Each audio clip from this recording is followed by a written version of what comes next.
Shalom, selamat pagi Bapak Ibu, saudara-saudari yang terkasih. Kita akan mendengarkan firman Tuhan, tapi sebelum kita mendengarkan firman Tuhan, kita bersaat teduh sejenak.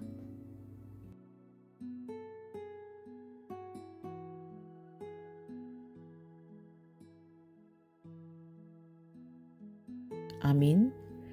Firman Tuhan untuk kita hari ini tertulis dalam kitab Efesus 3 ayat 17. Sehingga oleh imanmu Kristus diam di dalam hatimu dan kamu berakar serta berdasar di dalam kasih.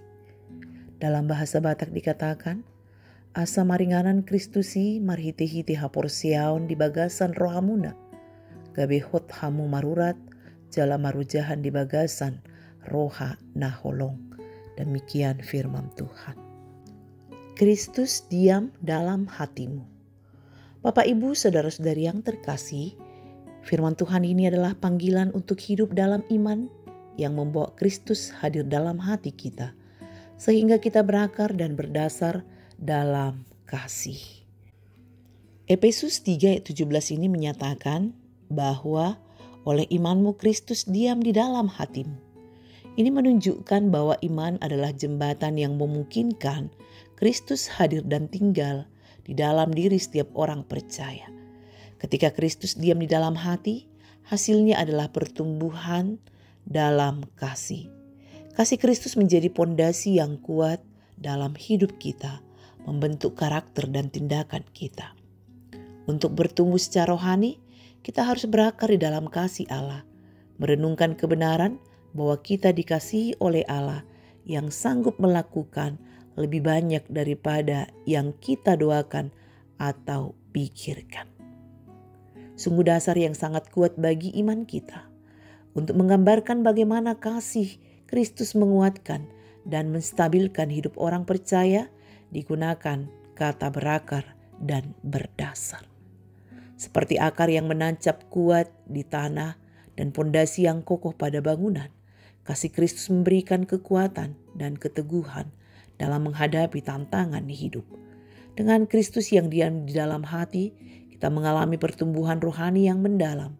Roh Kudus bekerja dalam diri kita, memperbaharui pikiran dan hati kita sehingga kita semakin serupa dengan Kristus.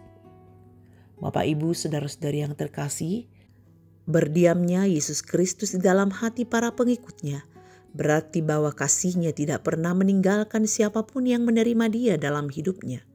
Kasihnya yang melampaui segala pengetahuan membuat kita berakar dalam dia dan memampukan kita mengerti betapa dalam kasihnya.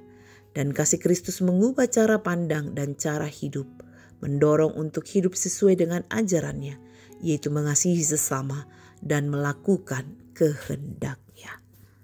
Amin, kita berdoa. Terima kasih Tuhan buat firman-Mu yang telah mengingatkan kami, di mana kasih Tuhan dapat mengubah cara pandang dan cara hidup kami, agar kami hidup sesuai dengan ajaran Tuhan, sehingga kami mengasihi sesama dan melakukan firman-Mu. Biarlah kasih Tuhan menjadi teladan dalam kehidupan kami. Dan ketika kasih Tuhan berada dalam hati dan hidup kami, itu akan membawa perubahan yang besar di dalam kami anak-anak Tuhan. Bapa, inilah kami jemaat-Mu. Engkau berkati kami dengan kesehatan, dengan umur panjang. Engkau berkati kami dengan mencukupkan kebutuhan kami sehari-hari. Berkati seluruh jemaat-Mu dari anak-anak hingga lanjut usia. Yang sakit Tuhan sembuhkan, yang lemah Tuhan kuatkan, yang berduka Tuhan hiburkan. Ampuni dosa dan salah yang kami lakukan, agar kami layak di hadapan-Mu.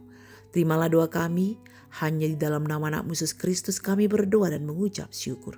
Anugerah Tuhan kita Yesus Kristus, kasih setia Allah Bapa dan persekutuan Roh Kudus, itulah yang menyertai kamu sekalian. Amin.